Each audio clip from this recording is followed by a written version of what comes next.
3. Hey guys, it's Robert, Avionics man again. Been busy out there working. One of the things I was working on the other day, I'm going to start uploading some avionics tips for things that are occurring real time with me, and it's part of the repair process. And the one we're going to start today is antennas.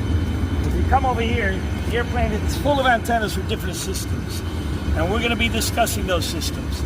And antennas got coax cables, you know, like within a house, coaxial cable, usually B and C, you know, connectors, which you just lock them in, but sometimes they're threaded.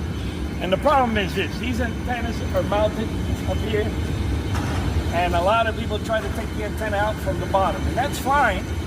You could try that, but usually you want to get access from the inside, especially the upper antennas, and antennas that have more than one coax connector on it. Come this way. This is a TCAS antenna. We've been having a lot of TCAS problems, traffic collision avoidance system, and it's a system that's incorporated in all commercial airplanes in the world. So TCAS has 4 coax cables attached to it. So when you take this antenna down, if you pull it too much, what's going to happen to the coax cable? You're going to tear it off. If you twist it, somebody that's not an avionics guy, you're going to mess up the coax cable. So a lot of the problems you have with TCAS are the coax cables.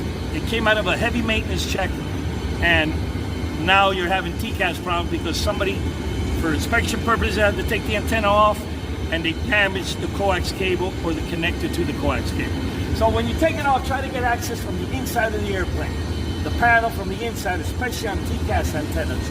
I hope that helps, but always be careful when you're pulling out an antenna that you get the space in there to take the coax cable off, and if you don't have it, you got to get it through the inside. Thank you.